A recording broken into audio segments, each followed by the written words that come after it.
Hello, my friend. Today I will tell you another long-forgotten legend. Close your eyes and let the magic transport you to Middle-earth. Our journey begins.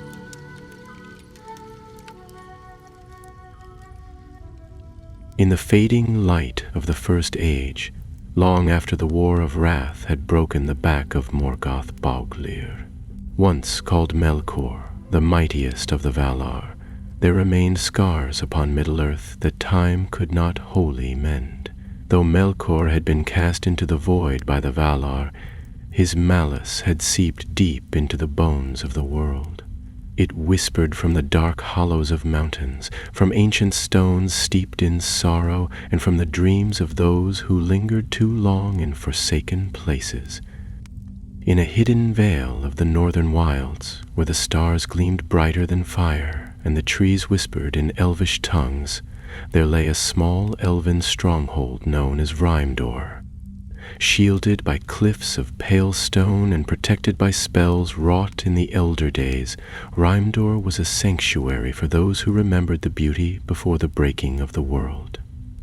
Here lived smiths who crafted in silence, healers who spoke to the wind, and lore masters who guarded the old names of things.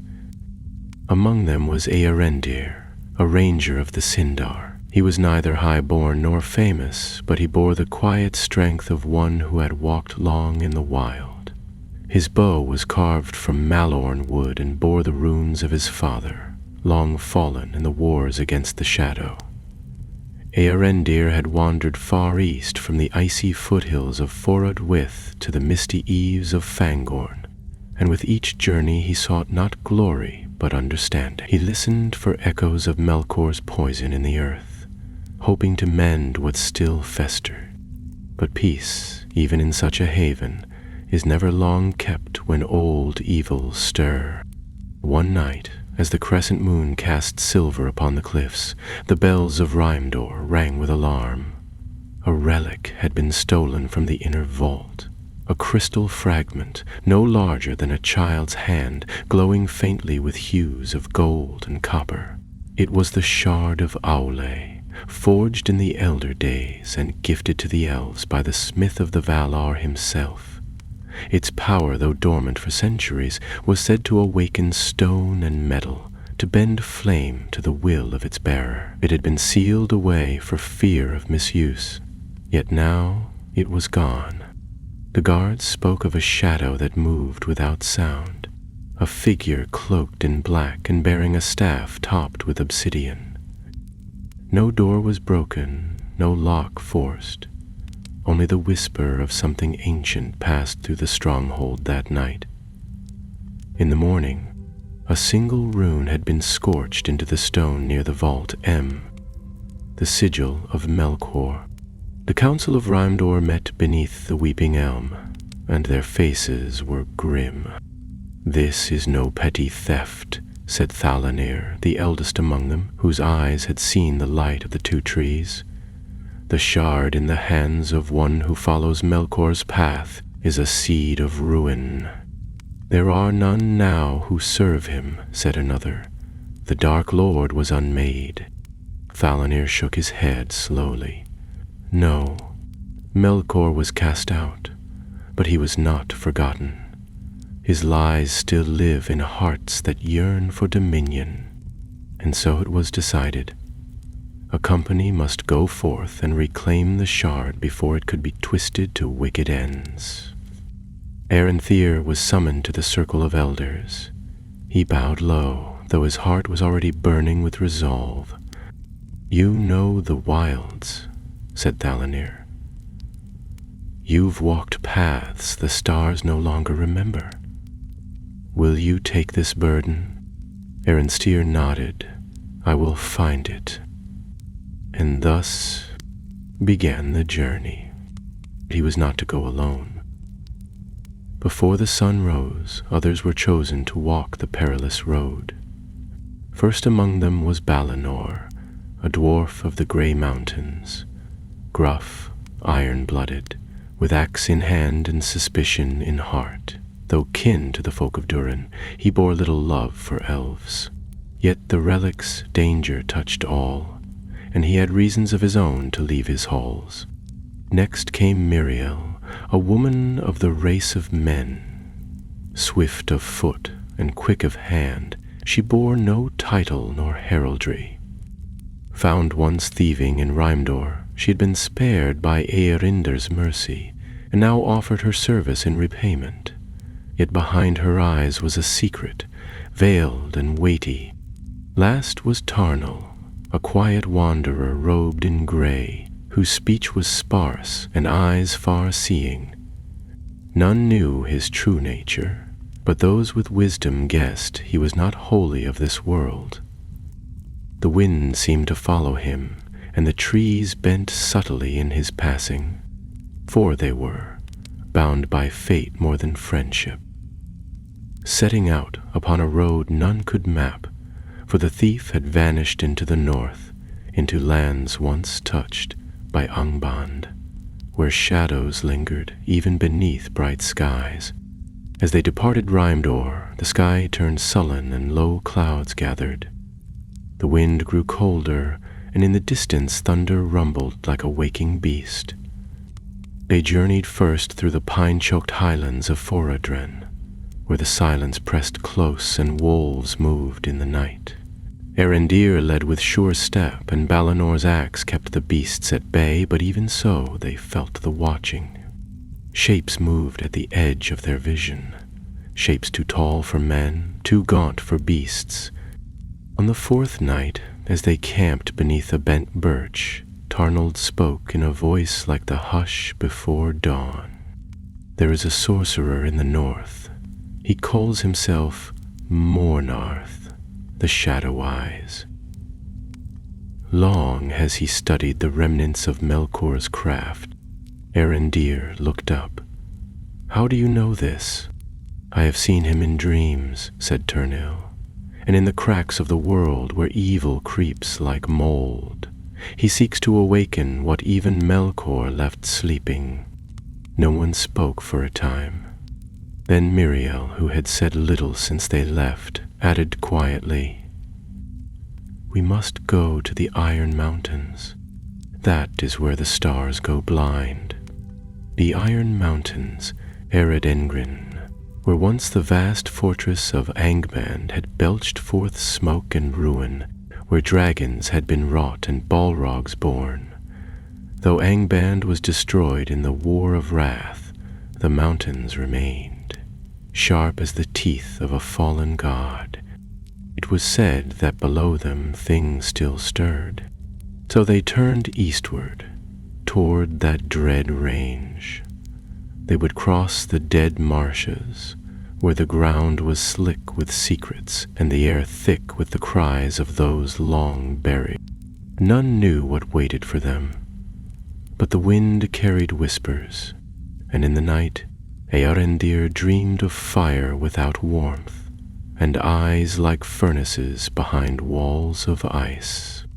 The hunt for the shard had begun, and far to the north, in a ruined tower of black stone, Mornarth smiled. He held the shard in gloved hands, and beneath his hood his eyes glowed with promise. The world had forgotten Melkor, but soon it would remember. The wind blew colder as the companions journeyed northeast, their path winding between bare hills and stony gullies, where the bones of long-dead beasts crumbled beneath the frost.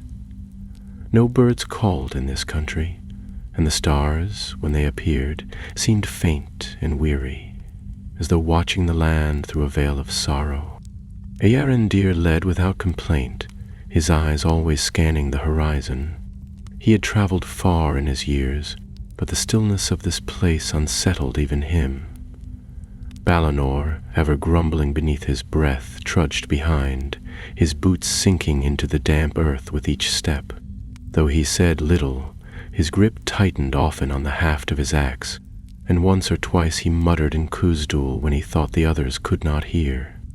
Miria walked light-footed at the rear, alert and silent, her hand never far from the dagger she kept beneath her cloak. She had not spoken since they turned east, though her eyes lingered long on the sky, and at times she seemed to count the stars as if seeking an omen. Only Tarnell remained unchanged. He moved with a grace untouched by weariness, his gray robes never catching briar or thorn. He often stood still when the others stopped to rest, listening to the wind or running his fingers lightly across the stone. Once, when a raven passed overhead, he raised his hand as though greeting an old friend, and the bird wheeled once before vanishing into the cloud. After 5 days, the company reached the edge of a land few had dared cross since the First Age, the Gorthad Plain, where the marshes began. Here the ground turned sodden, black with rot, and riddled with pools that reflected nothing but mist. Trees leaned like mourners over still water, and tangled roots rose like grasping hands. The company made camp on a small rise, one of the few dry patches, surrounded by the low croaking of unseen things. "This place reeks of old death," Balinor said as he struck flint to kindling. "I'd sooner be lost in a goblin tunnel than sleep another night here." "There was a battle fought here," Earendir murmured, staring into the fog. "Long ago, in the days before the sun first rose, elves and creatures of the shadow. The water never cleared." Tarnil sat nearby, silent, his gaze fixed on the bog. The fire cast flickering light across his features, but his eyes remained distant. "We should not linger," he said at last. "The marsh remembers pain. It feeds on it." That night, as the others slept, Earendir dreamed again. He was walking alone through a field of ash beneath a sky darkened by smoke. All around him stood towers of black glass, their surfaces writhing with imprisoned faces. A voice echoed from the distance, low, melodic, and terrible. "You carry the hope of fools, son of starlight. Come and see what truth lies beneath your light." He awoke with a start, the fire reduced to embers. Something moved beyond the mist, a soft splash, the ripple of water disturbed. He reached for his bow, but the shape, if there had been one, was gone. By dawn, the fog had lifted only slightly, revealing a narrow trail of flat stones leading deeper into the marsh. No map marked this path, but Tarnil pointed toward it without hesitation. "This way, Moranorth passed here. I feel his touch in the water." Miriel looked at him sharply. "You speak as if you know his mind." "I do not," Tarnil replied calmly, "but I know his hunger." They pressed on, stepping carefully from stone to stone.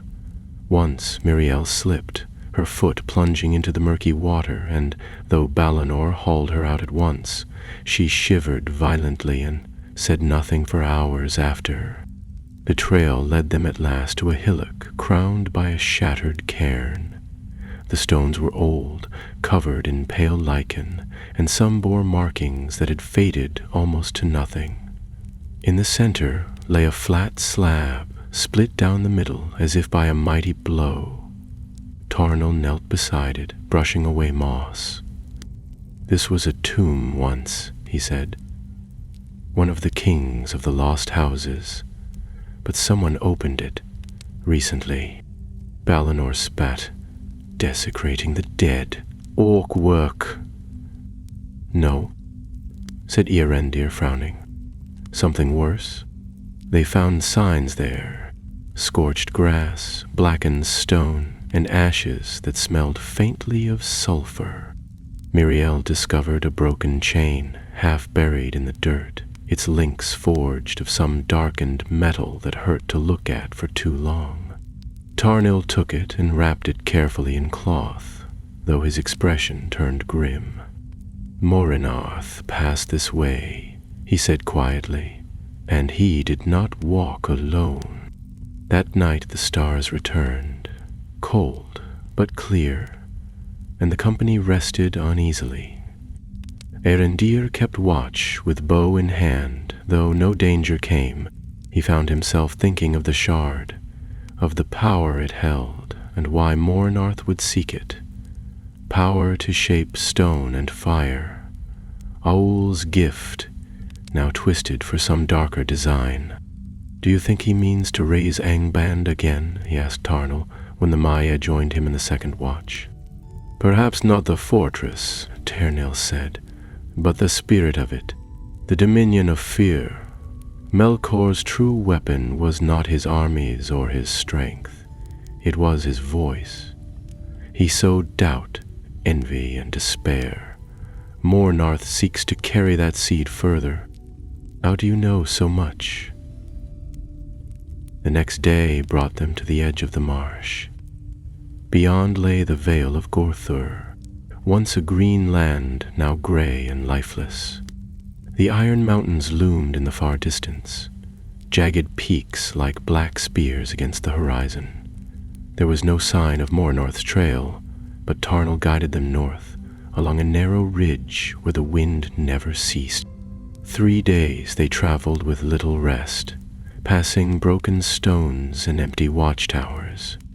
Once they saw fire in the distance, but when they reached the place, they found only scorched earth and the carcasses of wolves, killed not by blade, but something older, something unnatural.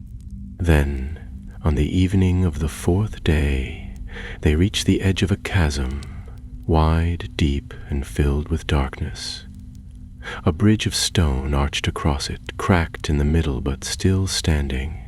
At the far end, half buried in the snow, stood a gate of black iron, twisted and broken. "This was a border of the old realm," Tarnil said. "A forgotten pass into the deep places." Balinor grunted. "Looks cursed, smells worse." But Erendir stepped forward, his eyes fixed on the shattered gate. "He went this way, I can feel it." Miriam glanced back. "Then we follow. No turning now." They crossed the bridge one at a time, wary of loose stones and ancient traps, but none fell. On the far side, beneath the arching gate, they found a sign.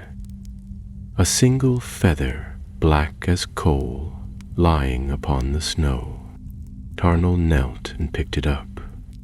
"He has summoned something to guard his path." Erendir looked up at the mountains rising before them, their peaks shrouded in mist and shadow. "Then we go forward," he said, his voice quiet but sure. "We've come too far to falter." Behind them, the wind rose like a whisper. Before them, darkness gathered like a tide. The road into the heart of shadow had begun. The mountain path twisted upward in long, aching climbs, its stones slick with ancient frost and the bite of lingering snow. Above, the sky hung heavy and colorless, veiled in clouds that seemed not to move but to brood. The company advanced in silence, the only sound the scrape of boots against rock and the low whistle of the wind threading through broken crags. With each step, the air grew colder, as if the very breath of the peaks resisted their passage. Erendir walked at the fore, his hood drawn low, his fingers numbed despite the thick gloves he wore. He did not speak, nor did he slow, though his heart beat faster now, stirred by something just beyond understanding. The mountains whispered to him, not with words, but with weight, with memory. He felt the age of them, the watchful silence of stone that had endured fire and war, and the deep footsteps of things no longer living. Behind him, Balinor cursed as his boot caught a loose edge and sent gravel skittering into the abyss. He caught himself against the mountainside, grumbling under his breath about elves and their fondness for paths that didn't make sense to anyone with sense. Miriel offered a hand which he waved off, though not ungratefully, and they pressed on together, the gap between them growing smaller with each mile. Tarnal remained as calm as ever, moving lightly over the stone as if the climb were no effort at all. His eyes, bright and distant, rarely blinked. He seemed to be searching the horizon, not for paths, but for signs. A shift in cloud, a break in wind, a mark left by the sorcerer they hunted. By midday, the trail led them to a ridge that overlooked a deep valley. The company halted there, resting in the shadow of a leaning pillar of rock that might once have been carved, though time had softened every edge. From their vantage they could see a fortress built into the side of the mountain opposite, half buried in snow and time. Its towers had crumbled, and the gate was little more than a jagged hole, but even from across the chasm they felt the weight of it. "That is Carad Maluk," said Balinor after a long silence. "An old dwarven hold, abandoned since the First Age. My kin once shaped iron in those halls, but the fire in those forges went black long ago. Eanrendir studied the broken towers. It lies in our path, and likely holds more than dust," Balinor muttered, tightening the strap on his axe. Miriel, who had been silent most of the day, stood suddenly. "We should go now. I don't like this wind. It's turning." Indeed, the sky was darkening. The clouds, once idle, began to shift with growing purpose, curling like smoke into the valley below. The wind picked up, and with it came a sound, not loud, not sudden, but faint and steady, like the dragging of chains across stone. They crossed the ridge quickly, following a narrow ledge that curved downward into the valley. Snow began to fall as they descended, soft at first, then heavier, until the trail was half hidden beneath white. Eanrendir moved carefully, his senses sharpened, aware of the strange pressure in the air. It wasn't just the storm. Something else was awake. By the time they reached the gate of Kahad Maluk, the snowfall had lessened, but the wind howled through the ruins like a living thing. The fortress loomed above them, its entrance wide and dark. Symbols older than the memory of men had been carved into the lintel stone, most chipped and worn away. What remained was a single mark, scorched black, the sigil of Melkor. Tarnal stepped forward first, passing beneath the arch with neither fear nor hesitation. The others followed, weapons ready, torches lit. The interior was vast. Cold halls of stone and iron, vaulted ceilings hung with icicles, pillars thick as towers stretching into shadow. The air was stale but not still. Somewhere deep within, water dripped steadily, echoing off the walls like a slow heartbeat. As they moved deeper, the remnants of the old stronghold revealed themselves. Abandoned forges filled with rusted tools, long corridors lined with empty armor racks, and once grand chambers now hollow and ruined. But it wasn't the decay that unsettled them. It was the absence of dust. The place had been disturbed.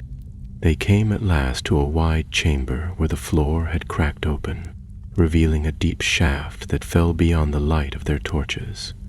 Chains hung from the ceiling, broken at the ends, and in the center stood a stone pedestal, half shattered.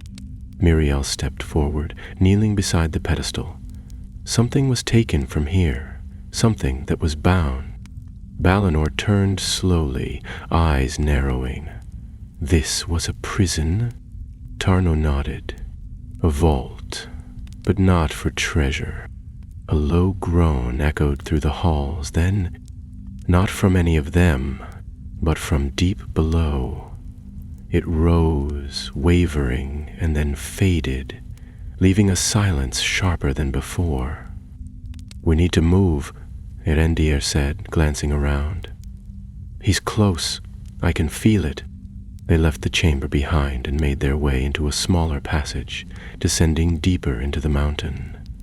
The air grew warmer as they went, tinged with the faint scent of brimstone.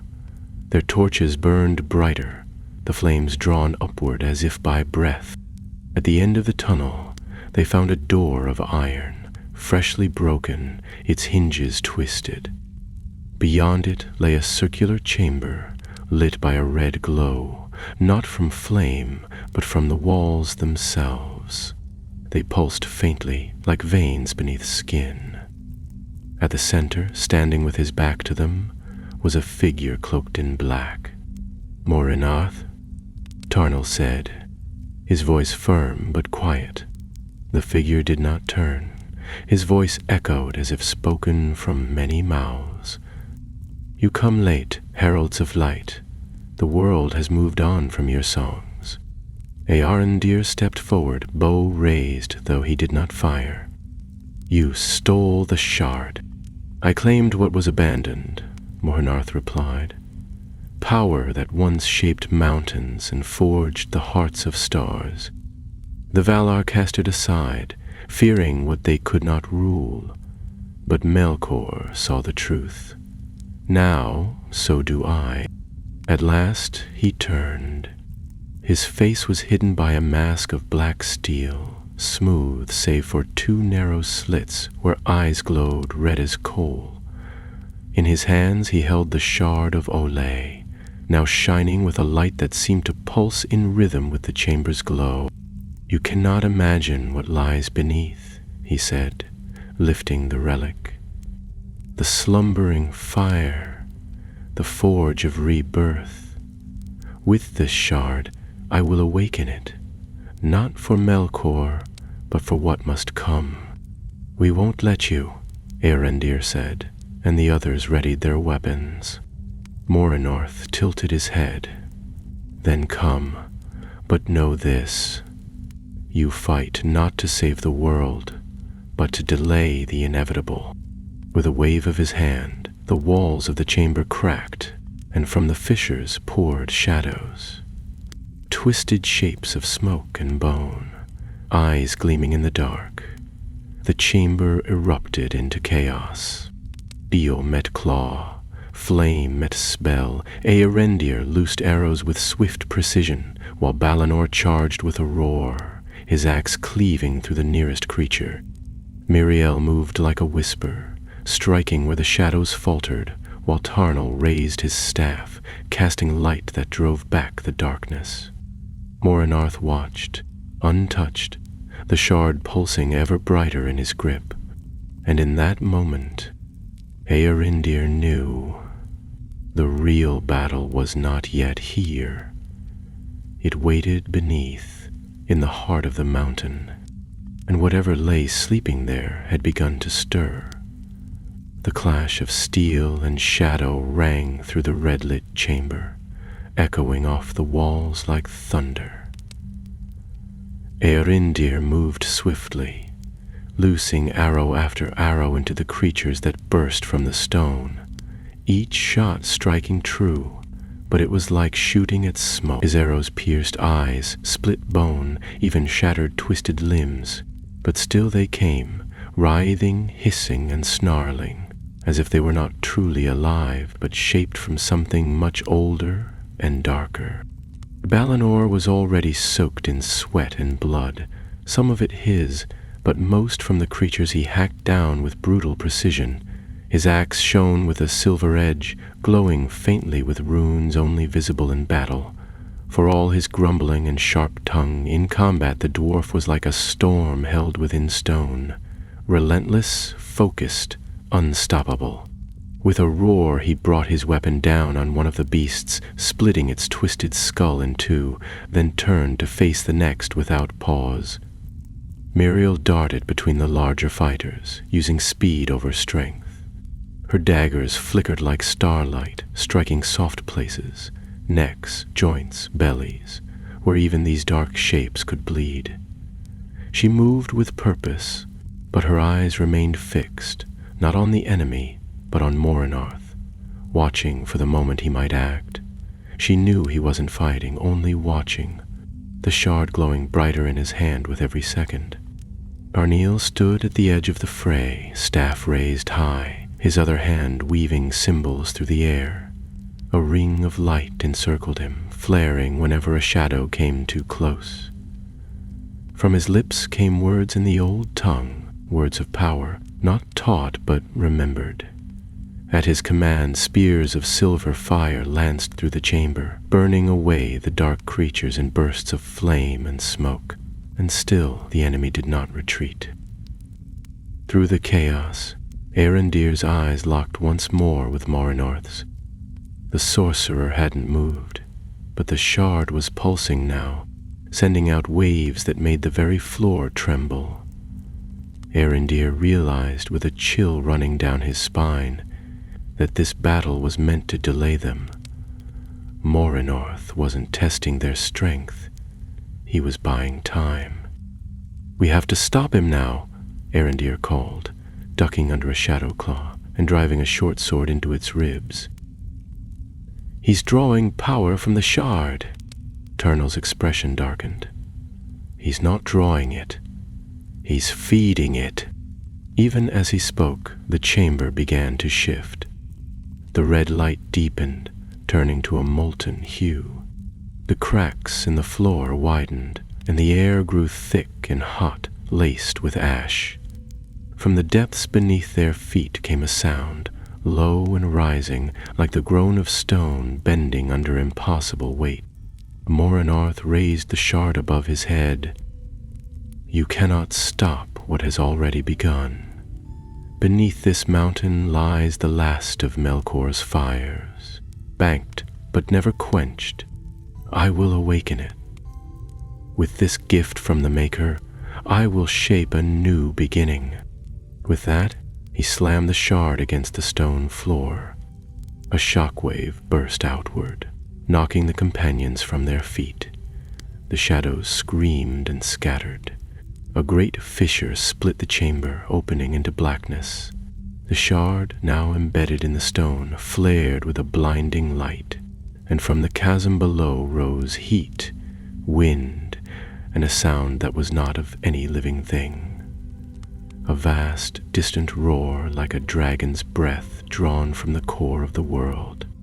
Arendir scrambled to his feet, eyes stinging from the light. He reached for his bow, but Morinorth was gone.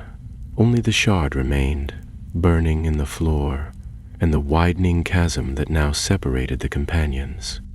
Balinor stood on one side, with Arendir and Tarniel on the other.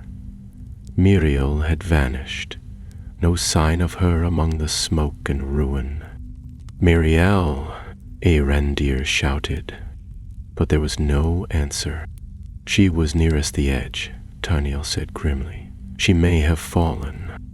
"No," Balinor growled. "She's cleverer than that. She's hiding or following him." There was no time to search. The chamber shook again, and a portion of the ceiling collapsed behind them, cutting off the way they had come. Lava now flowed through the cracks, slow and seething, the heat rising to unbearable levels. The shard pulsed at the heart of it all, sunk deep in the stone, as if it had awakened something that could not be put back to sleep. "We have to get out of here," Tarniel said, turning toward a narrow passage that had opened along the far wall. "There's another way down. We follow it. We might yet stop him." "And what of the shard?" Arendir asked, glancing back at the glowing crystal. Tarniel shook his head. "We can't take it now, not without bringing the mountain down on us. It is part of the forge now." They ran, ducking into the side passage, just as another section of the ceiling gave way. Behind them, the chamber collapsed, sealing the shard inside. The mountain had begun to wake. The tunnel was long and steep, sloping ever downward. It curved tightly, the walls pressing in close, and the air grew thick with dust and heat. Arendir's thoughts raced. Morinorth had escaped. The shard was lost for the moment. Miriel was missing. The mission, already desperate, was unraveling faster than they could contain. After nearly an hour of descent, the passage opened into a vast cavern beneath the mountain. Here the air was cooler again, but filled with a strange blue light.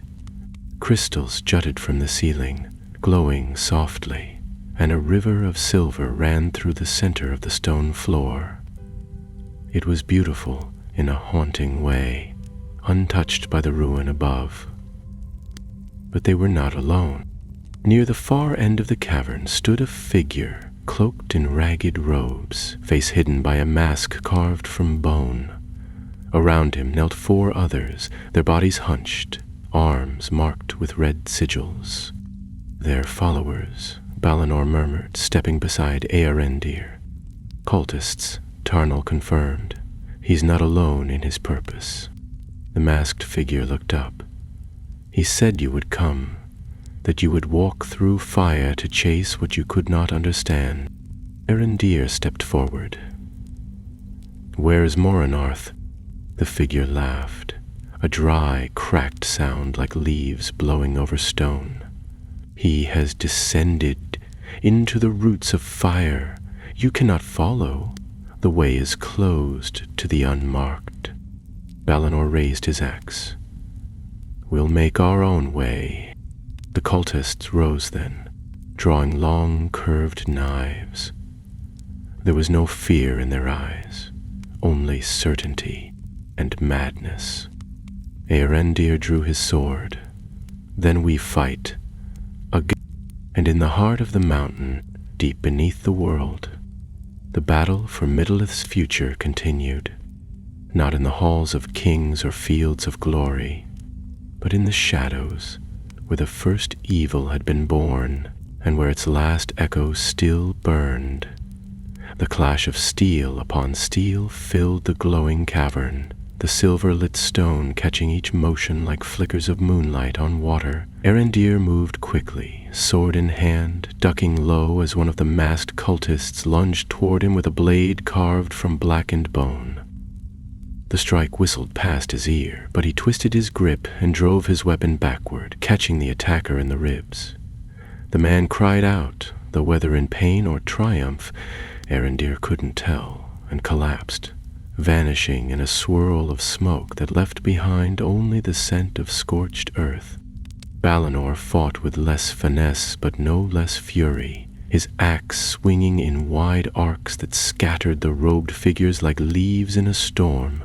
One leapt onto his back, knife flashing, but the dwarf slammed against a crystal outcrop with enough force to crush the breath from his assailant, then shook him off with a grunt. He turned just in time to parry another strike, growling low in his throat. Tarnal stood with staff raised, drawing a ring of pale light around them that flared whenever a cultist came near. When one of the masked followers stepped into it, the light flared brighter, casting the attacker backward as though struck by a hammer of wind. The Maya's face remained calm, but his brow furrowed deeper with each spell cast, as though something unseen was pressing against him. "They're not just servants," he said through clenched teeth. "They're bound to him, mind and soul. If we kill them, their strength returns to the source. Then we're feeding him every time we strike," Balinor spat, blocking another attack. "Lovely. Just lovely." Earendir didn't stop moving. He could feel the weight of time pressing on them, the sense that with each second Morinarth crept further beyond their reach. He parried another blade, ducked beneath a sweeping strike, and spun to knock a cultist from his feet before turning to Tarnal. "Bishop, there has to be a way down, some path he used. He's drawing power, yes, but he's also fleeing." "There," Tarnal said suddenly, pointing toward the far wall of the cavern. Set behind a curtain of hanging crystal, almost invisible in the pale blue light, was an arched opening. A thin stair wound down into darkness, carved into the rock like a tunnel worn by water. The masked figure at the center of the cultist turned his head then, as if sensing what they had seen. His voice rose above the din, sharp and commanding. You cannot follow him. The way is sealed to the unmarked. He walks the path of fire and stone, and only the chosen may tread it. Eärendr's eyes narrowed. Then it's time we stop asking permission. With renewed focus, he charged toward the masked leader, cutting down 2 more cultists on the way. Balinor followed, roaring as he swung his axe with devastating force, scattering the last of the defenders.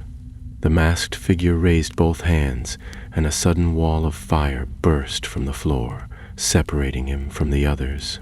But Tarnil stepped forward, lifting his staff, and spoke a single word in the ancient tongue.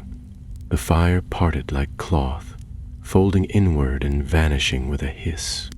"You carry borrowed strength," Tarna said to the cult leader, "but you are not Marinarth, and you do not speak for Melkor." The masked man screamed and lunged, but Tarnil struck first.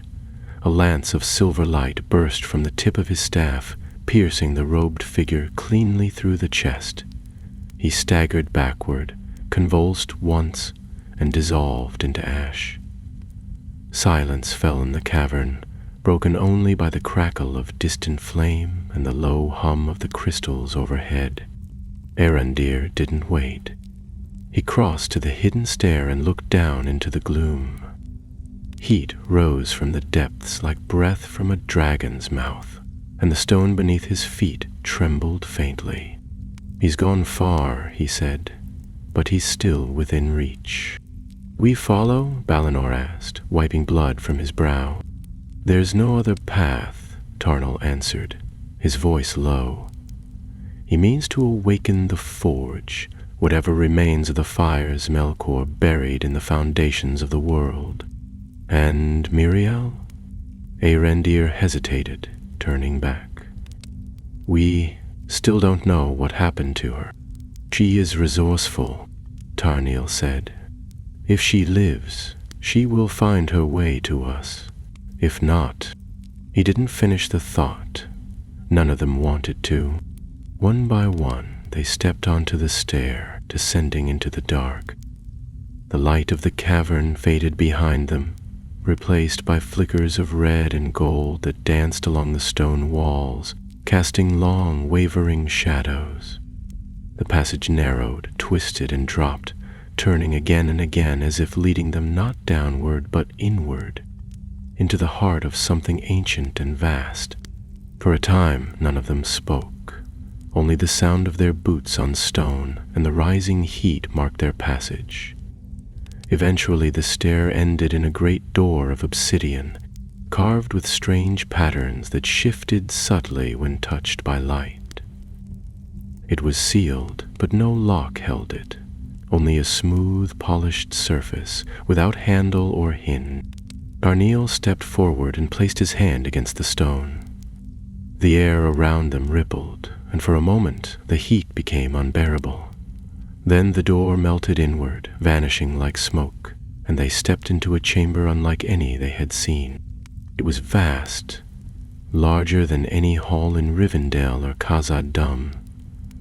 A dome of black stone stretched above, studded with crystals that glowed like stars. In the center stood a forge, not burning, but pulsing, alive. Its coals were not red, but white and silver, like the heart of a dying star. Around it stood pillars carved with faces, twisted, tormented, noble, fallen. The faces of those who had shaped the world and those who had tried to break it. And before the forge, with arms raised high, stood Morinarth. The shard hovered above his palms, spinning slowly, its light now pure white. Lines of power stretched from it into the forge, connecting relic to fire, flame to stone. And he did not look at them when he spoke. "You've come far," he said, his voice calm and full of strange wonder. "I hoped you would. The song is almost complete." "Step away," Eärendr said, raising his sword. "You don't know what you're waking." Morinarth turned then, and for the first time they saw his face. There was no mask now. His skin was pale as frost, but lined with veins of fire. His eyes were hollow save for the glow that burned within them. His mouth curved into something like a smile, but it did not reach his eyes. "I know exactly what I'm waking," he said. "Melkor failed because he fought the world. I will reshape it from within." "You're playing with forces that should remain buried," Tarnal said quietly. "There is no burying truth," Moranorth replied. "Only delay. You cannot kill a fire with silence. You must burn it out." Balinor took a step forward, axe at the ready. "I am aware," Moranorth said, and with a single motion cast the shard into the forge. The room exploded in light. A shockwave knocked them backward. The air turned white, then black, and then red. Eorendir felt the heat consume his breath, the stone shiver beneath him. The world twisted, and in that instant something deep beneath the forge opened, and something answered. For a moment, the light was so bright that Eorendir saw nothing but white. No walls, no companions, not even the shadow of his own hand. His ears rang as if thunder had burst inside his skull, and the very floor beneath him rippled like a lake struck by a falling star. Then, as quickly as it had come, the brilliance faded, and with it the world returned, changed, but not broken, at least not yet. He found himself flat on his back, breath shallow, his limbs weak as if he had run for days without rest. A haze of gold hung in the air, glowing particles drifting slowly through the darkness like fireflies in a dying forest. The forge was no longer a simple structure. It had grown, expanded, as though fed by the shard's power. Its surface pulsed now with veins of light that traced through the floor like roots, and in its heart, where the shard had vanished, a flame burned, tall, silent, and white-hot, without smoke or crackle, like the memory of a sun. Balinor groaned nearby, pushing himself to his feet with his axe as support. His beard was singed at the edges, and his face glistened with sweat, but his eyes still burned with the will to fight. Tarnal stood beside a collapsed pillar, staff clutched tightly in one hand, his robes scorched, but his expression grimly calm. Eorendir looked for Miriel, knowing she wouldn't be there, but still hoping, and again found only absence. Moranorth stood at the center of it all, arms lowered now, face lit by the glow of the flame. He did not speak at once. He only gazed at the fire he had birthed, as though it whispered secrets to him in a tongue none else could hear. When he finally turned, his expression was distant, almost reverent. "It is awake," he said softly, "the flame that once shaped the world, buried by fear, silenced by those who wished only order." "What have you done?" Tarnal asked, though his voice was quieter than before. Moranorth's gaze flicked toward him. "I've pulled back the curtain. I've reminded the world that it was made not in harmony but in conflict. The fires of Ul, the song of Melkor, they were never truly at odds. Creation and destruction are kin. You don't understand what you're tempering with," Eorendir said, finding his feet at last. "This fire, it's not a gift. It's a curse buried by the Valar for a reason." Moranorth smiled faintly.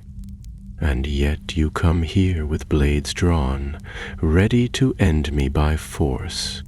Is that not the same flame burning in you?" "That's not the same," Balinor snapped. "We fight to stop you from burning the whole world down." But Moranorth shook his head slowly, almost pityingly. "You've lived too long in the silence of the second song. You don't remember the first. There was no peace then, only the forge, the shaping, the bending of matter to will. That is what I reclaim. He raised one hand, and the white flame surged upward, stretching toward the roof of the chamber. The stone above groaned, then began to melt, dripping molten rock that shimmered in the strange light. The cavern was changing, becoming something new, a foundry, a heart, a wound. Tarnal stepped forward, eyes narrowed. "You're opening the door." Mornorth's eyes gleamed. Yes, the door of fire and darkness, buried beneath the world by the Valar when they bound Melkor. It leads into the deep places, into the foundation of Arda itself. I will descend, and from that depth I will shape a new age. Erendir felt a chill despite the heat. The door of fire and darkness was a myth, something spoken of only in the oldest elven songs, a passage that led not to another land, but into the raw matter of the world. It was said that only those who bore the true mark of flame could enter and return whole. "You'll die," he said, "or worse, become something no longer of this world." "That is the price of creation," Mornorth answered, and with that he turned and stepped into the flame. There was no cry, no scream, only a shimmer, and then he was gone. For a heartbeat, silence held. Then the ground shook. A pulse ran through the cavern, knocking Erendir backward. The forge flared again, and this time the light was red, not white. The crystal-studded dome overhead cracked. The roots of power embedded in the stone glowed brighter, and a sound rose from the depths below. Not a voice, not quite, but something vast and wordless, like a mind stirring after a long sleep. Tarnal was already moving. "We have to seal the forge," he said, "now." "Oh," Erendir asked, trying to steady himself as more stone fell from the ceiling. "The same force that opened it," Tarnal replied grimly. "The shard's power cannot be undone, but it can be redirected." "You mean destroying the whole mountain?" Balinor barked. "That's your plan?" "No," Tarnal said. "The mountain can contain it, barely. But we must bind it, enclose the fire again. That means someone must enter the flame." "Like he did?" Eorindir said. "We don't even know where it leads." "I do," Tarnal said, and for the first time he looked not just tired, but mortal. There was silence then, not from the world, but among them. It was the silence of hard choices, of fates being drawn like blades. "You're not coming back, are you?" Erendir asked. Tarnal gave a soft smile. "I was sent to guard the fire long ago. I failed. This is my last chance to put it right." Before either of them could argue, the Maia stepped forward. The flame had grown now, towering and flickering like a banner in the wind. Tarnal raised his staff once, whispered something in a language only the stars remembered, and cast the staff into the flame. It vanished, and the fire roared in answer. Then, with no hesitation, Tarnal stepped after it. For a moment, he stood within the fire, his form blazing like silver, the heat distorting the very air around him. Then he, too, was gone. The forge shuddered, the room dimmed, the red glow faded to gold, and the flame collapsed inward. The roots of power writhed like snakes, twisting and curling into themselves. The stone groaned one last time, and then it was over. The chamber dimmed, the fire was sealed. Erendir fell to his knees, his limbs trembled. but he could breathe again. Across from him, Balinor sank unto a stone, staring at the darkened forge. "And did it," the dwarf said at last. "By Mahael he did it." "Yes," Earendir said softly, "but at a cost." They sat there for a time in the fading light, the silence now deep and true. No more tremors, no more whispers, only the memory of what had been woken and what had been sealed again. Then came the sound of footsteps. Light, cautious, familiar. Earendir turned sharply, heart leaping. Muriel stepped into the forge chamber from the lower passage, her cloak torn, her face smeared with ash, but her eyes clear and bright. "I see I missed the fun," she said, breathless but smiling. Earendir rose slowly. "You're alive." "Barely," she replied. "I followed him after the chamber collapse. There were side paths, old ones. I found a way down, but not in time to stop him." Balinor laughed once, sharp and relieved. "Well, someone ought to tell this mountain it can't kill us." They stood together then, not as a band of strangers, but as something closer to a family forged by fire. They had not defeated Morinarth, not truly, but they had stopped the fire from rising. The world would not burn today, and somewhere, far beneath their feet, in the deep halls of fire and darkness, the shard waited, silent, dormant, for now, though the fire had been sealed and the forge left quiet, the mountain groaned with a restless unease, as if disturbed by what had passed within its heart. Cracks still split the stone walls, and thin tendrils of smoke drifted up from the floor, curling into the high darkness overhead. Earendir, Miriel, and Balinor stood together in the hush, their faces drawn, their limbs weary, and their hearts heavy with the cost of what had been done. The stillness that followed the collapse of such power was unnerving, like a silence too complete, a pause before the world remembered how to move again. "We need to get out of here," Muriel said, glancing upward at the weakened roof. "That ceiling looks like it's thinking very hard about falling on us." "Agreed," Balinor muttered, hefting his axe onto his shoulder. "If the mountain comes down, I'd rather not be inside when it does."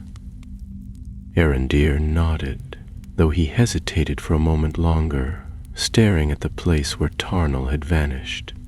The flame had burned so fiercely, so purely, and yet it had not consumed him, not in the way fire usually does. There had been something almost peaceful in the way the Maya had disappeared, as though he had become part of the light itself. Earendir felt a tightness in his chest, not quite grief, not quite reverence, but something tangled between the two. With no time to linger, they turned and followed the same stair by which they had entered, though the path had shifted slightly. Stone that had once lain smooth was now fractured and uneven, and where there had been silence, now there was a subtle hum beneath the earth, like the distant tolling of a deep bell. The flame had been sealed, yes, but something had changed in the mountain. The wound had been closed, but not healed. Hours passed as they climbed. They rested only once in a hollow between two stone shelves where a trickle of water dripped from the ceiling and pooled on the floor. It was warm to the touch and faintly luminous, like liquid moonlight. Balinor eyed it suspiciously, but Miriel drank without hesitation and seemed none the worse for it. Earendir followed her example and found the water refreshing, though it carried a strange taste, like copper and forgotten song. At last they reached the high cavern where the cultists had once stood guard. The crystals still glowed faintly, though their light was duller now, as if the forge's power had fed them and now left them hungry. The bodies were gone, ash scattered to the wind, or perhaps taken by the force that had drawn them here in the first place. The gate beyond remained open, and through it came a chill wind that smelled of snow and pine. The surface was close. They emerged into the cold light of morning just as the sun crested the eastern peaks. The iron mountains stretched out behind them, tall and sharp as blades, their jagged teeth catching the gold of dawn. Before them lay the barren valley they had crossed days ago, now quieter, emptier. The wind whistled low through the rock, carrying the echoes of a world that had held its breath too long. "I didn't think we'd see the sky again," Muriel said quietly, lifting her face toward the warmth. Eärendil said nothing, though he felt the same. He let the sun touch his skin, let the light soak into his bones, and in that moment he felt the weight of everything they had endured. The quest that had begun with the theft of a relic now felt like a chapter in a much longer tale, one that would not end here, nor soon. They made their way down the slope with care, avoiding loose rock and unstable ledges. Balinor muttered about broken paths and foolish elves, though he said it with less venom than usual. The air grew warmer as they descended, and by the time they reached the lower ridge, Eärendil could smell the damp scent of moss and distant water. When they came upon the camp they had left behind, abandoned in their haste to descend into the mountain, they found it undisturbed. Their supplies remained intact, their gear untouched, though a layer of dust had settled over everything, as if the world itself had aged during their absence. They rested that night by a small fire, wrapped in cloaks, their backs to the stone and their eyes on the stars. The fire crackled gently, casting dancing light across their tired faces. None of them spoke for a long time, not because they lacked words, but because they didn't know where to begin. Finally, Balinor cleared his throat. "So, what now?" Muriel stirred. "We return the way we came. Rhymdor must know what happened." "They'll ask if we succeeded," Eärendil said. "And I don't know what we'll tell them." "The shard is no longer in danger," Balinor offered. "But not destroyed. A fire once buried is buried again," Muriel added, "but not gone." They all looked at the flames then, burning low, casting shadows too large for their size. Eärendil said softly, "We tell them the truth, that evil was stopped for now, but not defeated. That Moranorth fell into fire seeking to become something more than a servant, and that one among us chose to stand between the world and ruin. That must be enough." They sat in silence after that, listening to the wind. Over the next days they retraced their steps, through the broken ruins of Karad Maluk, across the sickly plains and through the desolate marshes, each place touched by memory and shadow. The world seemed dimmer somehow, though the sun still rose and the wind still moved the grass. Something beneath the surface had changed, not just in the mountain but in the land itself, and in each of them. When at last they saw the pale cliffs of Rhymdor rising in the distance, they paused on the edge of the hills. Eärendil looked out across the forest, then to the companions beside him. Balinor, his armor scratched and battered but his shoulders squared, and Muriel, cloak torn but eyes sharp and unreadable. They walked the final miles together in silence, the trees parting before them, the birds watching from high boughs as though they sensed something different in the traveler's return. The gates of Rhymdor opened for them without question.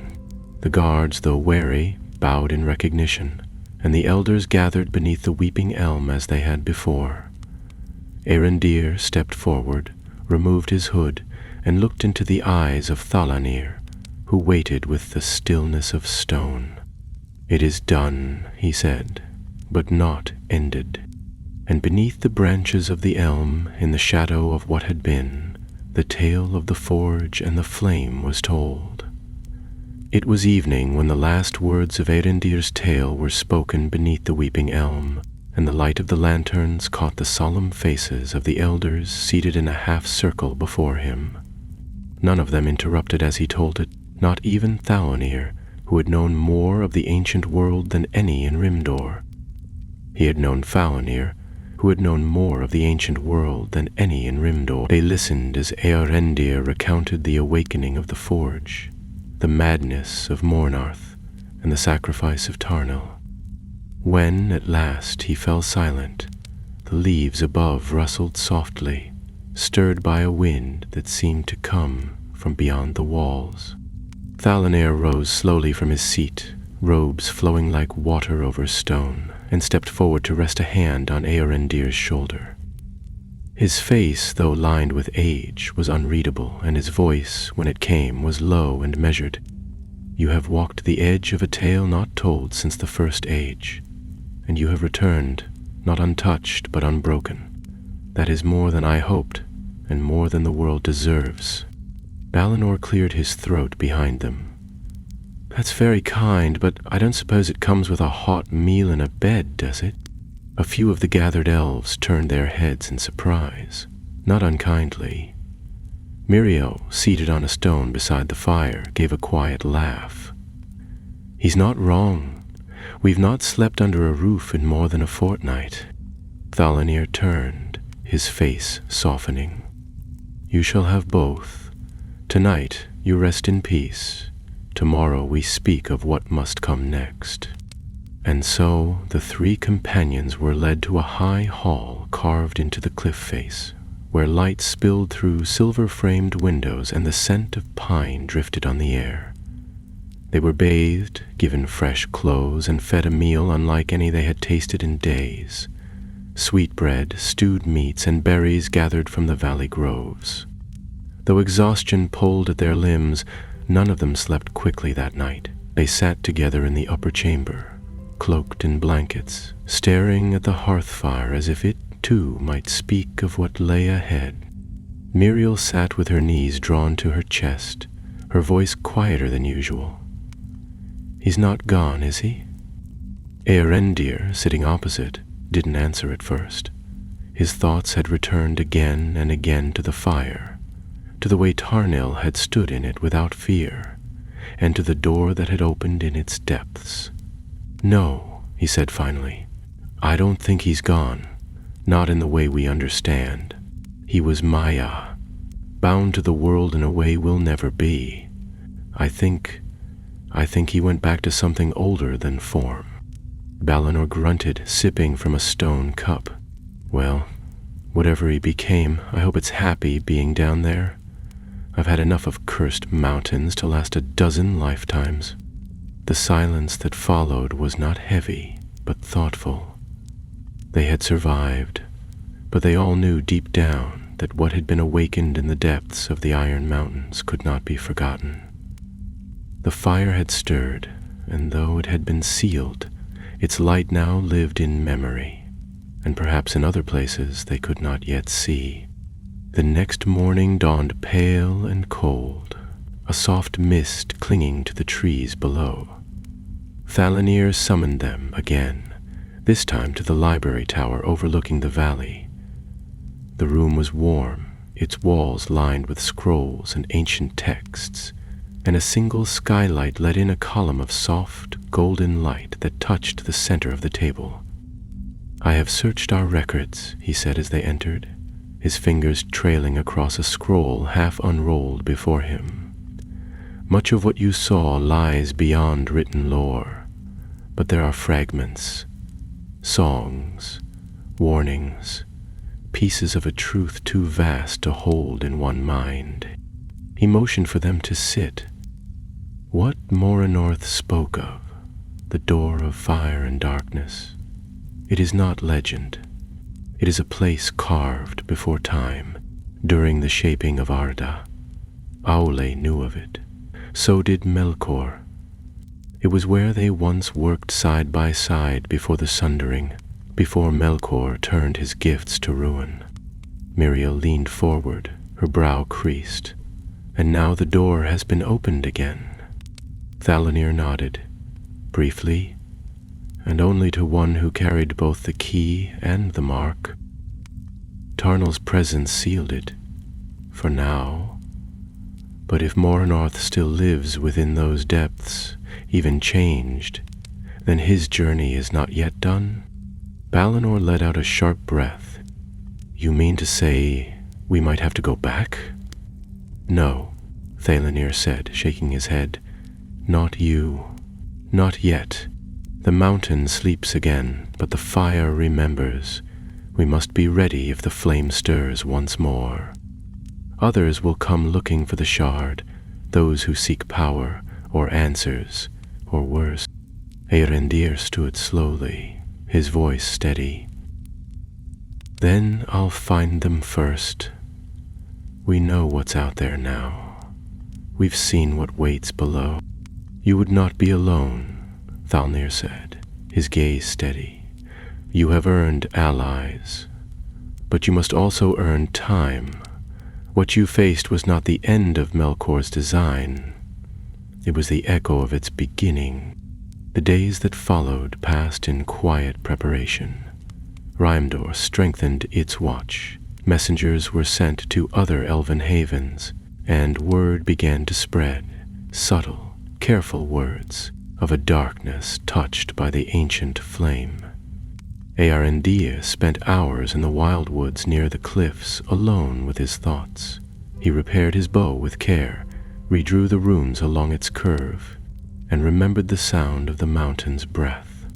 Imriel spoke little of her time apart from them beneath the mountain, but Earendir noticed she now wore a small fragment of dark crystal on a chain around her neck.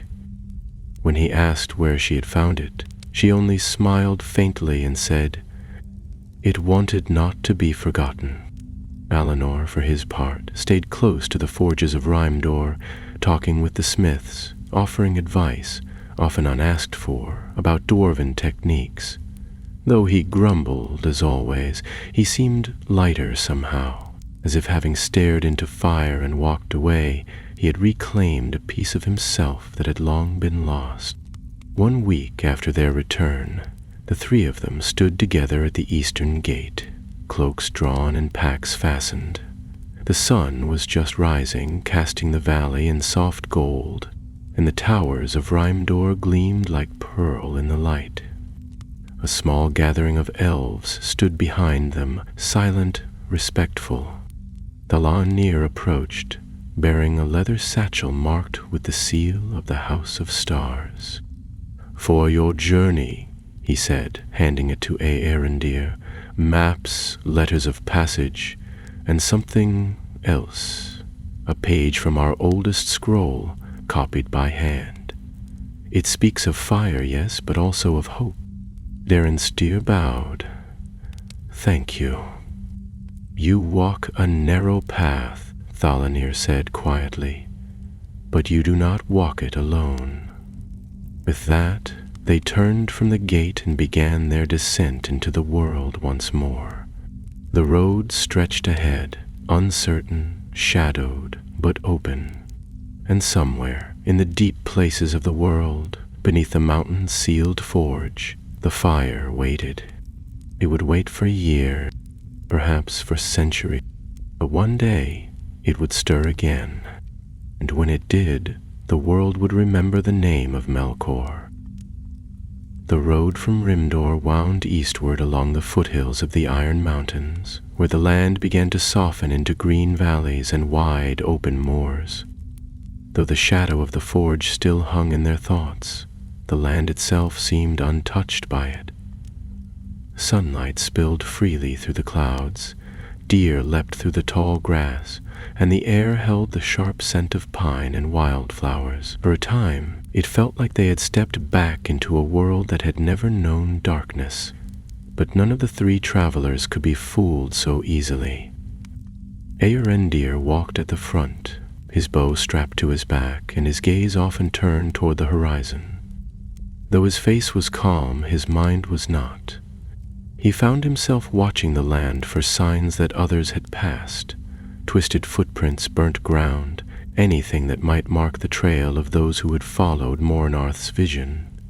The mountain had sealed its secret, but the echo of it still whispered, and he knew the world would not let it lie forever.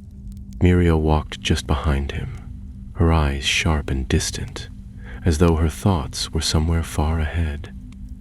She had not spoken much since they had left Rhymdor, but when she did, it was with a clarity that carried weight. She noticed things others missed: a broken blade of grass, a distant shape in the sky, the shift in a bird's call, and though she never admitted it aloud, Eärendil could sense that she had been changed by the forge just as much as Tarnil had, though in a different way. Balinor brought up the rear, muttering to himself in Khazul, especially whenever the trail became too narrow or the weather turned damp. He kept the group steady, always checking their provisions, tightening straps, adjusting their path when the terrain shifted. He still spoke of returning to the Grey Mountains one day, of reforging the old alliances between dwarf and elf, but something in his voice had softened, as though he no longer expected to go home unchanged. On the third evening, they reached a quiet glade where a stream wound through the trees, and stones shaped by time sat like old watchmen on the banks. It was peaceful, and the kind of place where even the air seemed to sleep. They made camp there, lighting a small fire and setting out bread, dried fruit, and the last of the cheese gifted by the elves of Rhymdor. As the sky darkened to violet and stars began to prick the heavens, Muriel sat apart from the others, her legs folded, and her eyes fixed on the embers of the fire. "I saw him," she said suddenly, her voice barely louder than the wind. "Tarnil, just for a moment, after the fire." Eärendil looked up from where he was sharpening his blade. "You never said." "I wasn't sure it was real," she replied, not looking at him. "But when I touched the walls on my way out, when the forge collapsed, I felt something, a warmth. Not the fire, not the pain of it, something else." He didn't speak. He didn't need to. He was watching. Balinor shifted uncomfortably, poking the fire with a stick. If he was watching, why didn't he stop Mornarth? "Because it wasn't time," she said. "Or maybe because he couldn't. Not then, but I think he made sure we got out." "I think he's still there." Eir said nothing, but the memory of the flame and the light that had shone through Tarnil in his final moment returned to him. The Maya had not vanished into destruction, but into purpose, into duty. That was what the Valar had once been, he thought, not gods. The next day brought storm clouds and hard rain, which turned the trail into mud and soaked their cloaks until they were heavy as stone. They pressed on regardless, following the river eastward until the ground began to rise again and the forest thinned into rocky hills. It was there, among the stunted pines and weathered stones, that they first saw smoke, thin trails curling up into the gray sky from beyond the ridge. Balinor narrowed his eyes. "Campfire?"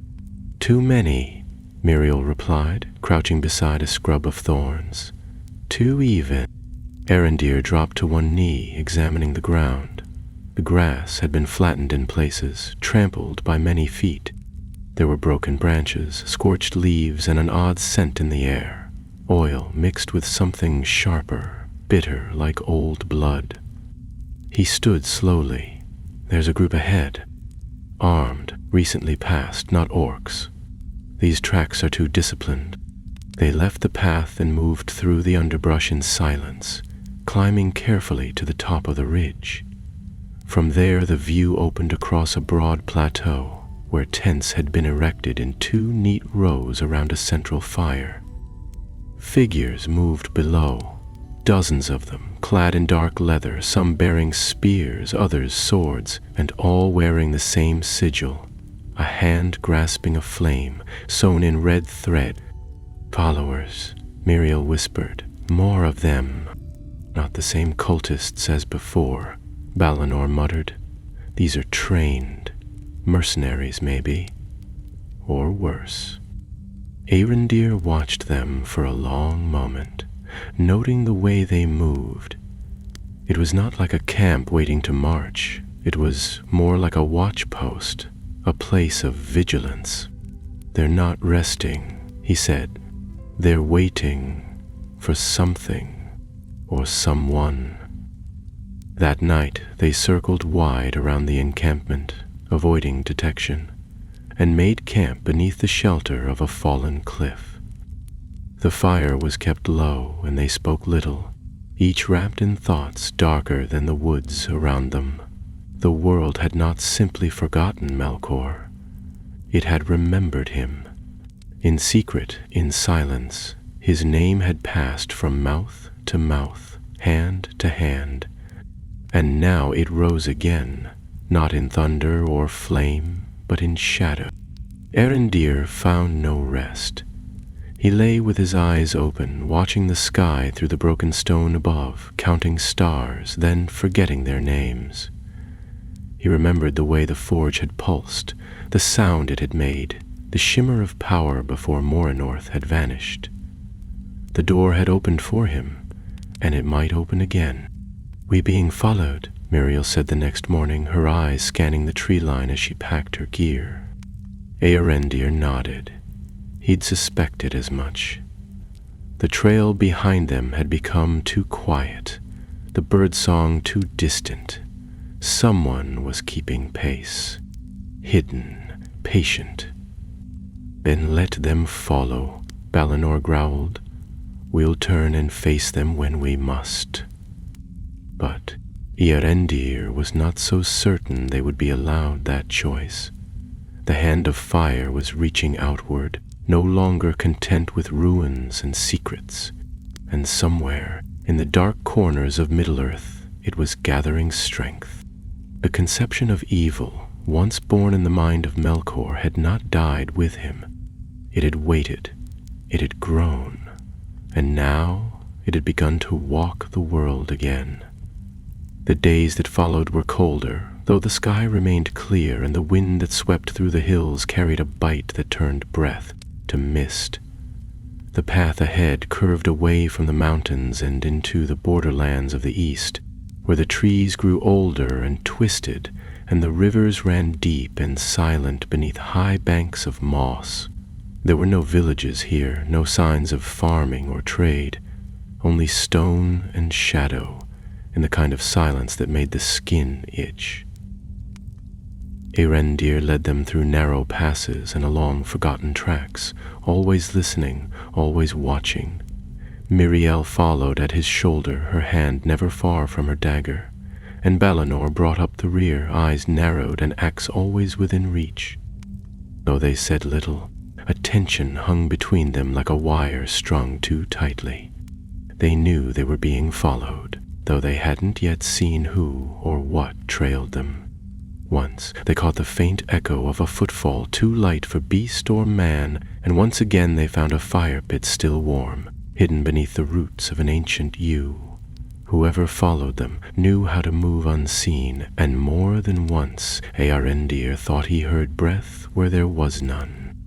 On the 5th night, they made camp in a cleft between two hills, sheltered from the wind but not from the sense of being watched.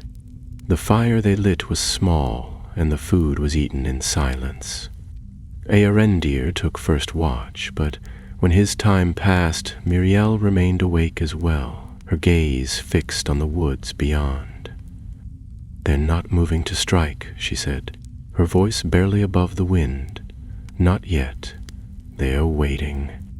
"For what?" Arendir asked, keeping his voice low.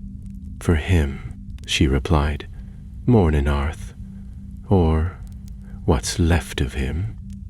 Arendir frowned, staring into the fire. "Do you really believe he's alive?" "I don't think he's alive in the way we understand," she said slowly. "But something walked into the fire that wasn't meant to return, and if it did, it wouldn't be him anymore." They moved again at dawn, keeping close to the rivers where the mist rose in thick sheets and hid their passage.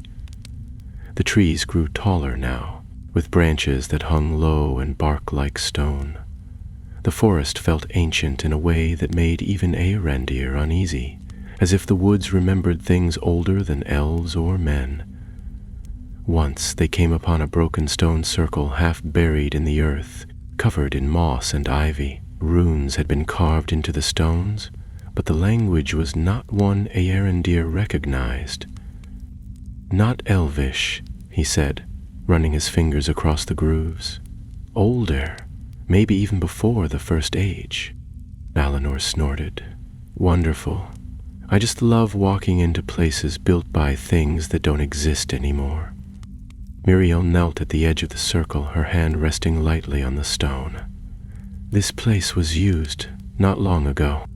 Earendir turned. "A summoning?" She nodded once. "A binding. Someone called something here." They left the circle behind without speaking, and the silence pressed closer as they went. By midday, the river banks gave way to stone fields broken by thorn and the shattered remains of ancient towers. Earendir felt it then, a pulse beneath the earth, faint but steady, like a heartbeat buried under layers of time. It echoed in his feet, made his bones ache, and each step became heavier than the last.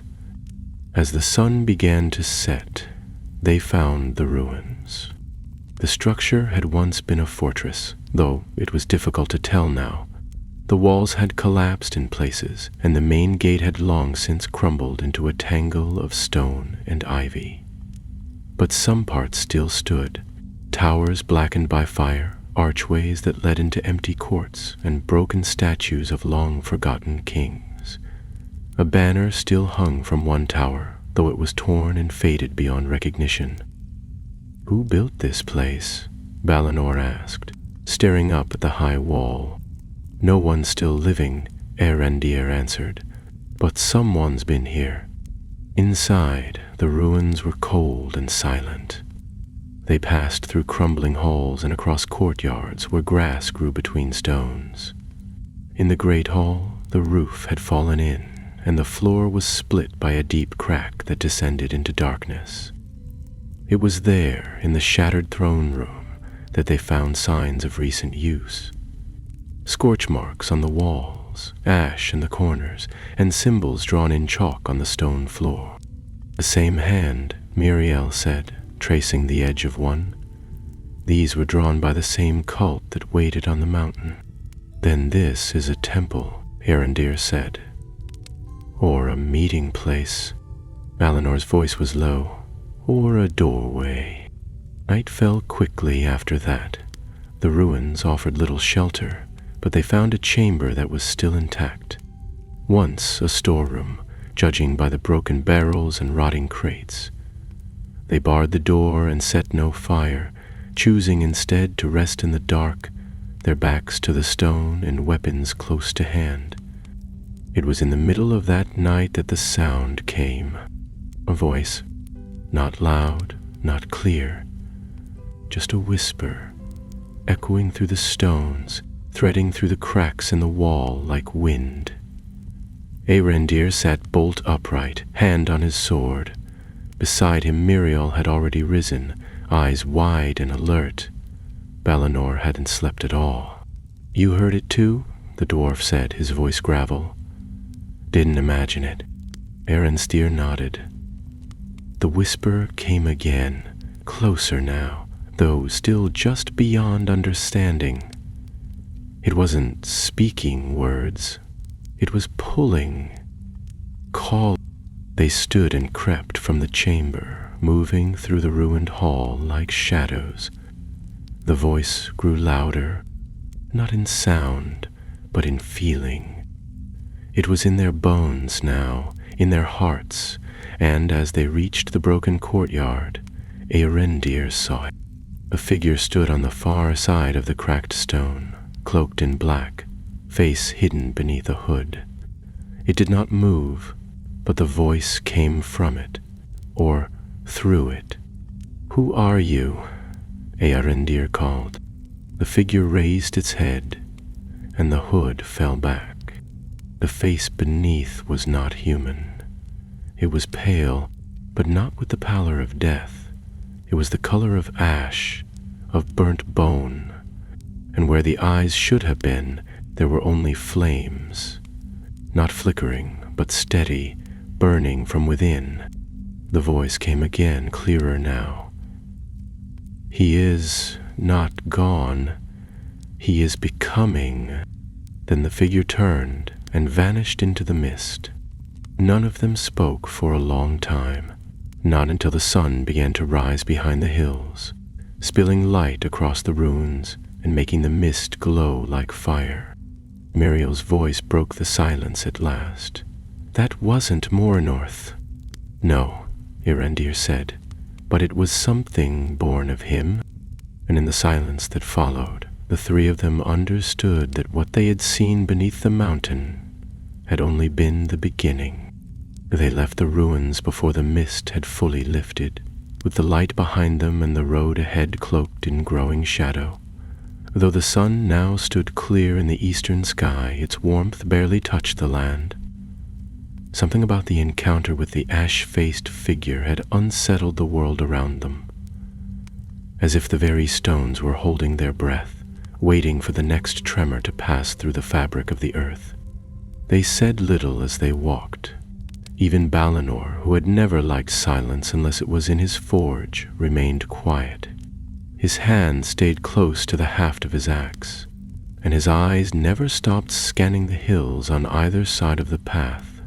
Muriel walked with a strange stillness, her gaze fixed far ahead, though now and again her fingers brushed the small dark crystal she wore on a chain beneath her cloak. Erendir felt a tightness in his chest that hadn't eased since the night before. The words spoken by the figure had not faded from his mind. "He is becoming." That voice had not sounded like Mornorth, but it had carried the weight of his will, as though something of him still lingered in the world. Changed, but unbroken. By midday they came to a wide clearing where a circle of stones rose from the earth, old and cracked, but still standing. The grass here was brown, brittle to the touch, and no birds sang in the trees nearby. Erendir paused at the edge, raising a hand to halt the others. "Another place of power," he said quietly, "like the others, but this one hasn't been used recently." Miriam stepped carefully between the stones, kneeling to examine the moss. "It's ancient," she said. "Not elven, not dwarvish, older, but no one's drawn the runes here. Whatever happened in this circle happened a long time ago. Then why does it still feel awake?" Balinor muttered, crossing his arms tightly. "Because some things don't sleep," Erendir answered. "Not really. They wait. And places like this, remember them."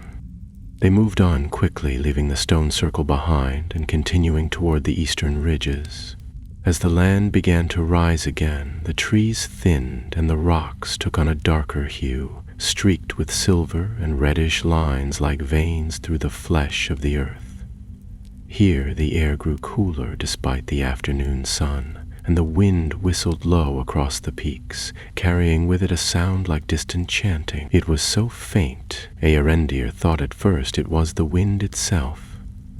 But then it rose and fell in rhythm. Too ordered, too deliberate. They reached the ridge just before sunset, and from there they could see the valley beyond.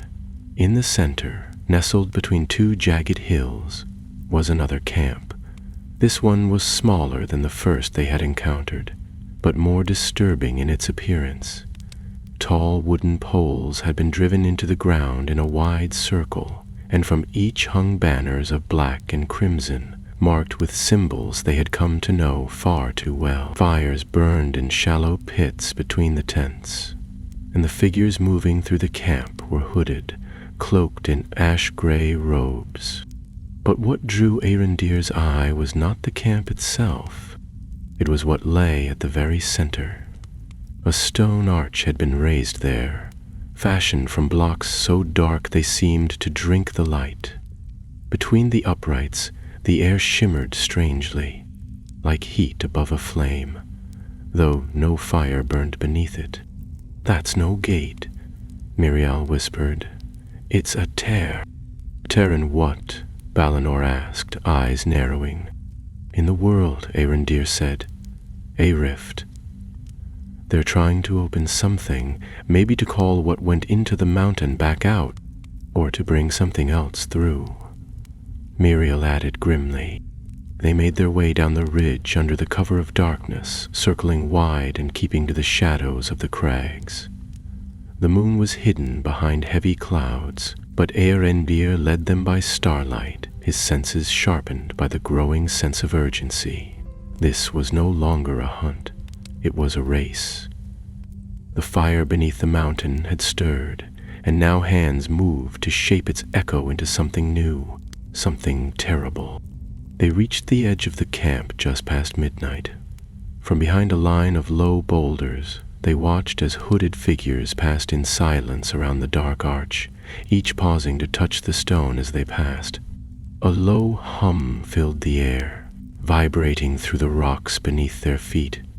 The arch was active, drawing power, gathering strength. "We have to stop it," Arendir said. "Whatever they're doing, it has to end now." "There's too many," Balinor replied. "Not without help." "We won't get another chance," Miriel said. "Look." From one of the larger tents, another figure had emerged. Taller than the rest, robed in black rather than gray, with a staff topped in bone and obsidian. The camp fell into silence as he approached the arch. Arendir felt it the moment he appeared. An aura like frost and flame, like the breath of something ancient and cruel. The figure lifted his staff, and the arch began to glow. "That's not Mornoth," Balinor murmured. "No," Arendir said. "But it's something he created, a shadow given voice." The three of them exchanged a glance, and without needing to speak, they made their choice. They moved quickly, slipping through the outer edge of the camp and striking hard at the nearest cultists. Surprise carried them far. Arendir's arrows flew in silence, each striking true. Miriel darted through the shadows like a flame, her blade flashing once for each enemy that rose against her. Balinor fought with a roar, his axe breaking the line before it could form. But the robed figure at the arch did not move. He turned his head slowly, watching them with eyes that burned like coals in a frozen hearth. "You are late," he said, his voice neither young nor old, but not unexpected. Arendir charged forward, sword drawn, but the figure lifted one hand, and the earth split between them. Fire burst upward, casting light across the clearing. The arch blazed with red light, and in its heart a shape began to form. Something was coming through, the arch screamed. Not with sound, but with pressure. A low, vibrating force that pushed against the bones, made teeth ache, and turned the very air to something thick and wrong. The light in its heart flared red, then white, then deeper still, as though color itself had unraveled. Figures near the gateway stumbled back, shielding their eyes or collapsing outright. The robed cult leader stood unmoved, his staff raised high, and the flames around the arch swirled like a whirlpool made of fire. Rirstyr steadied himself, forced breath into his lungs, and leapt across the scorched gap that had opened in the earth. His boots landed hard on shifting stone, but he kept his footing and pressed forward. The heat was unbearable. Sweat poured down his brow, and the hairs on his arms crisped, but he did not stop. The shape inside the arch was no longer just forming, it was arriving. It had weight now, born. and eyes that blinked open like coal set in stone. Behind him, Balinor let out a roar and hurled himself into the fray, cutting down a cultist who had raised a blade behind Miriel. She moved through the smoke like a shadow, striking low and fast, her cloak whipped back by the wind roaring from the heart of the archway. They fought not to win, not to survive, but to stop whatever was stepping through. The Erendir reached the figure in black. Their eyes met, and the cold fire in the robed man's gaze sent a chill down his spine. The man lowered his staff, and Erendir struck, his blade arcing toward the robed figure's heart. The staff met it with a crack that sounded like thunder. Sparks flew. Erendir felt his blade jolt as if striking steel, and he staggered, unbalanced. The man raised his other hand and whispered a word that stung Erendir's ears. A pulse of energy knocked him backwards, lifted him clean off his feet, and hurled him across the stones. He crashed to the ground near the base of the arch. The wind knocked from his chest. Miriel appeared at his side an instant later. "We have to shut it," she said over the rising roar of the gateway. "It's coming through." "I know," he gasped, blinking away the haze in his eyes. "But how?" Balinor was already moving, weaving between fire and shadow, fighting his way toward the arch itself. His axe struck the base of the stone, once, twice, each blow ringing like a bell, but the arch did not break. If anything, the light grew brighter, and the pressure in the air deepened, turned sour like metal and blood. "There must be a keystone," Miriamel said. "Somewhere. Something anchoring it." Erendir's eyes darted around the arch, and then he saw it. At the apex of the structure, barely visible through the glow, was a crystal. It was no larger than his fist, but it pulsed with power, with the same white-green light he had seen in the forge. The shard. Not the shard of Aule, but a fragment, a splinter perhaps, or something shaped from the same fire.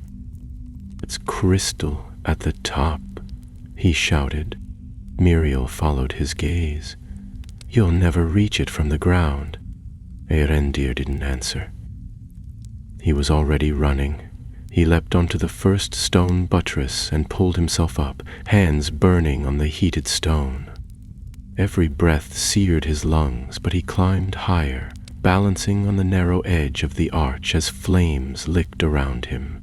Below, Balinor held the line, and Miriel struck with precision, keeping the path clear. The figure in black turned toward Eredindir and raised his staff again, but this time he was too slow. Erendir reached the top and drew his dagger. With a cry that tore from his chest like wind through a broken gate, he drove the blade into the crystal. The effect was instant. The light shattered, not in a blast, but in a collapse. It folded inward, drawing wind and fire and sound into itself with a deafening roar. The arch groaned, cracked, and then split down the middle. The figure below screamed, not in pain, but in fury, and the air twisted around him, his form melting into smoke. The gateway pulsed one final time, then exploded inwards, vanishing into a burst of flame and wind that knocked everyone to the ground. When the world stilled, the arch was gone. Where it had stood was a blackened circle of scorched stone, and above it, the stars had returned, distant, cold, and unchanged. Erendir lay flat on his back, chest heaving, the dagger still clutched in his hand. His fingers were burned, his cloak torn, and his skin was singed, but he was alive. He sat up slowly and saw Miriel kneeling a few feet away, checking Balinor's pulse. "His breathing," she said, relief in her voice. The dwarf groaned and opened one eye. "Did we win?" "For now," Erendir answered, staggering to his feet. They stood together in the ruined clearing, the enemy scattered or fled. The cultists who had served the fire were gone, vanished into the woods or lost in the blast. Only the three remained, bruised and scorched, but whole. Eärendil walked to the edge of the crater and stared down. Nothing remained of the figure in black, nor of the creature that had begun to step through. Whatever had been called, whatever had answered, had been sealed again, or torn apart before it could fully form. Was it him? Miriam asked quietly. Eärendil shook his head. No, but it was a piece of him, or a memory, something made from him. Then it's not over, Balinor said. We've only seen what's beginning. Eärendil looked to the sky. That's what I fear most. They left the clearing before dawn, heading west this time, toward lands not yet touched by shadow. The fire had been stopped, the arch had been shattered, but the path ahead was still dark, and their road had only just begun. They would carry the tale to others, warn those who still walked in peace. Because evil, once conceived, does not die when its master falls. It waits, watches, and wears new masks. And in the depths of Middle-earth, in places yet untouched by light, the supremacy of Melkor still whispered, quietly, patiently, waiting to rise again.